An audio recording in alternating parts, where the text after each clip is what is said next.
काय बोलायचं का नाही बोलायचं? तुम्ही काय बोलले ना म्हणून. तुम्ही कुठे होता मगाशी? अलाउड नाही असं.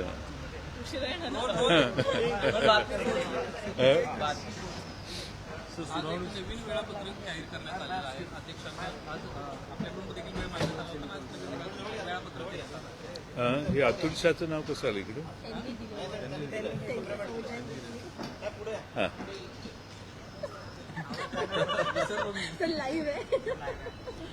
इथं नाव इथं लिहिलंय. अध्यक्षांकडून आज एक नवीन वेळापत्रक जाहीर करण्यात आलं. समोरच्या बाजूने अजित पवार यांच्या गटाकडून मुदतवाढ मागण्यात आली. आमच्या वकिलांनी त्याला विरोध केला, पण अध्यक्षांनी त्यांचा निर्णय घेतला आणि त्यांनी आता 23 तारखेपासून हिअरिंग ठेवलेलं आहे.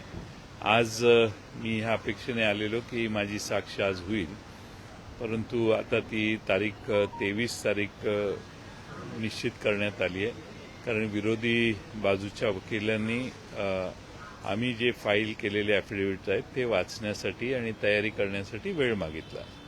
एक महत्त्वाचं अनिल पाटील यांचं असं म्हणणं होतं या सगळ्यामध्ये प्रतिज्ञापत्रांमध्ये जो वारंवार त्यांनी उल्लेख केला आहे की शरद पवार कॉन्स्टिट्युशनली लोकशाहीला धरून निर्णय घेत नव्हते, त्याबद्दल त्यांनी आता असं वक्तव्य केलं आहे की भाकरी फिरवण्याचा उल्लेख शरद पवार वारंवार करत होते. याचा अर्थ पक्षामध्ये अशांतता होती आणि मनमानी करण्याचा सगळा कारभार सुरू होता. अनिल पाटील 2019लाच आमच्या पक्षात आलेले आहेत, त्यामुळे भाकरी फिरवण्याचा आणि त्यांचा काही संबंध येण्याची आवश्यकता नाही आहे, कारण तेच मुळात अजून आमचा पक्ष कसा चालतो याची माहिती त्यांना नाही आहे. ते आत्ताच नुकतेच आमच्या पक्षात 2019ला त्यांना भारतीय जनता पक्षाने तिकीट दिलं नाही, त्यानंतर ते आमच्या पक्षात आले. सर, त्यानंतर जर आपण पाहिलं तर मग त्यांच्याकडून नवीन कागदपत्र देखील दाखल करण्यात आलेली आहे आता, त्यामुळे त्याच्याकडे नवीन कागदपत्र दाखल करण्यात आलेली आहेत, त्याबद्दल आमच्या वकिलांनी ती कागदपत्र पाहण्यासाठी मागितलेली आहेत आणि त्यासाठी अध्यक्षांनी मान्यता दिलेली आहे. त्याप्रमाणे ती कागदपत्र जी नवीन दाखल केलेली आहेत ती पाहण्यात येतील. मधल्या काळात काही आमदार जे आहेत त्यांचं शपथपत्र काही लोकांना तिकडे सादर केलं, काही लोकांना इकडे सादर केलं, अशी परिस्थिती होती. आता नवीन शपथपत्र सादर करण्यात आलेलं असेल काही माहिती नाही की याच्यात काय होती. माहीत नाही मला काय सादर करण्यात आले आणि कुणी सादर केलेले आहेत. विधानसभेचे सदस्य काही इकडे, काही तिकडे, काहींनी मग तिकडे जाऊन पुन्हा इकडे अशी वेगळी भूमिका घेतलेल्या आहेत. त्याप्रमाणे आज जे दाखल करत असतील ते आज काय कुणी केले मला माहीत नाही, पण ते पाहावं लागेल. मनोज जरांगे आता मुंबईच्या दिशेने यायला निघालेले आहेत. त्यांच्या मागण्या ज्या आहेत त्या पूर्ण होऊन झालेल्या नाहीत, त्यामुळे आक्रमक तंत्र त्यांना घेतलं आहे. 26 तारखेला मुंबईला सर्वांना चला असं देखील एक त्यांना सर्व समाजाला उद्देशून केलं. नाही, सरकारने वारंवार आश्वासनं दिलेली आहेत. मनोज जरांगेंनी देखील मुख्यमंत्र्यांशी बोलून वेगळ्या वेळा ठरवलेल्या आहेत आणि त्या सगळ्या वेळा टळून गेलेल्या दिसत आहेत. आणि मनोज जरांगे यांनी सरकारला मुदत दिलेली होती, ती मागच्या वेळची मुदत वाढ देण्याचं काम देखील झालं. आता 24 तारीख पुन्हा दिलेली होती, त्याप्रमाणे आता त्यांना आजच माननीय मुख्यमंत्री महोदयांनी आवाहन केलेलं माझ्या पाहण्यात आलं. त्यामुळं मुख्यमंत्र्यांच्या आव्हानाला ते कसा प्रतिसाद देत आहेत त्यावर ठरेल. 25 तारखेला तुम्ही असं सांगितलं की 25 तारखेला तुम्ही लोकसभा निवडणुकांसंदर्भातल्या जागा वाटपाच्या चर्चेसाठी जाणार आहात. तर सांगलीची जागा मागच्या वेळी मित्रपक्षाला म्हणजे काँग्रेसला सोडली होती, त्यातून ती स्वाभिमानीकडे गेली. यंदा सांगलीच्या जागेवरती राष्ट्रवादीचा दावा असेल.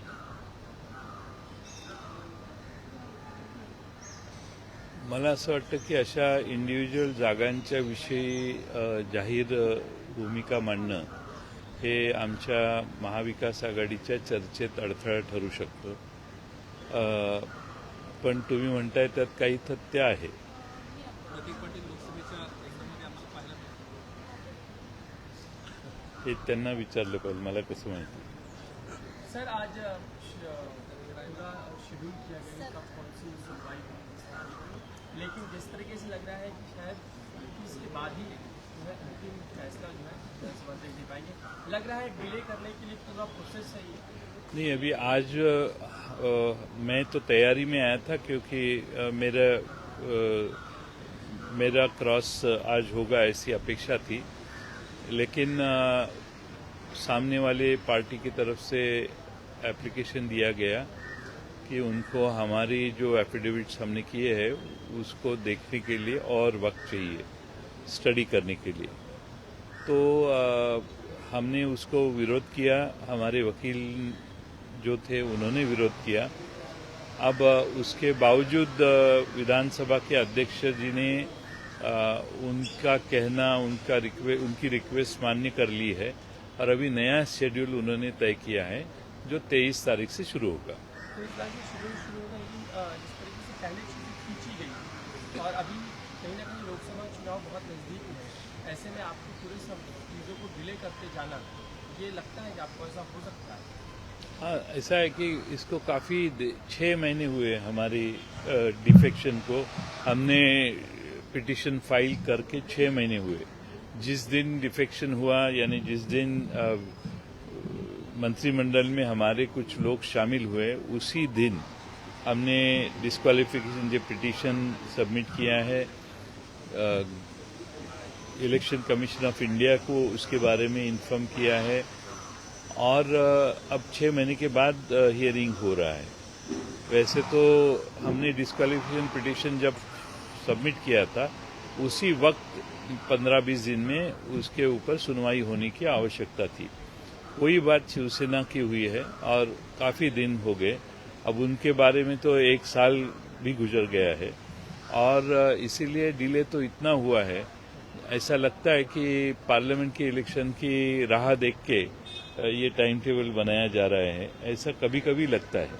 इलेक्शन कमीशन का जो फैसला शिवसेना के बारे में आया था, उसी को आधार मानकर उन्होंने शिवसेना पार्टी को शुरू को दी थी और जो उन्होंने संविधान था इलेक्शन कमीशन के पास, उसी को आधार माना।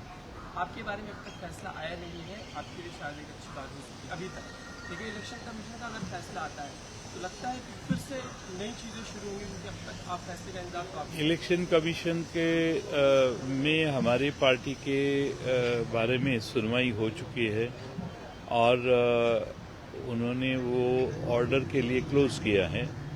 इसका मतलब है कि कभी भी उसकी इलेक्शन कमीशन ऑफ इंडिया की ऑर्डर बाहर आ सकती है और उनका फैसला कभी भी आ सकता है। अजीत पवार की जो कुछ दिनों पहले एक महिला सभा हुई थी, महिला मिलावा हुआ था, उसमें उन्होंने एक वक्तव्य किया था कि मैंने जब कोई शब्द दिया है, जबान दी है, उसका मैंने पालन किया है, मैं उससे अभी फिरा नहीं। लेकिन कुछ लोग सिर्फ बातें करते रहते हैं, चीज़ों को करते नहीं। आपके एनसीपी हैंडल से ट्वीट किया गया, उनको कहीं ना कहीं ट्रोल किया गया, उनके वक्तव्य को आगे बढ़ाया गया कि किस तरीके से उन्होंने अपनी कहे हुए शब्द को घुमाया है। लग रहा है अजीत दादा लगातार जो पहले कहते थे प्रधानमंत्री मोदी हो या बीजेपी के बारे में, अब उनकी भाषा बिल्कुल बदल गई, उसको आप जनता के सामने लाना चाहते हैं। सवाल क्या है? सवाल यह है कि अगर अजीत दादा पवार अगर महिला मिलावे में अगर ये कहते हैं कि वो अपने शब्दों पे अभी भी कायम है, तो आप ये बताने की कोशिश कर रहे हैं कि अपने शब्दों पे कायम नहीं है, लगातार उनके वक्तव्य और उनका जो स्टैंड है वो बदला है शामिल होने के बाद।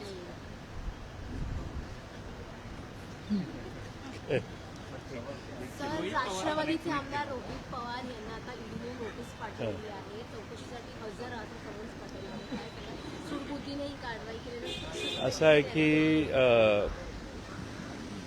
त्यांना नोटीस आलेली आहे आणि मला खात्री आहे की रोहित पवार हे त्या नोटिसीला समर्पक उत्तरं देतील।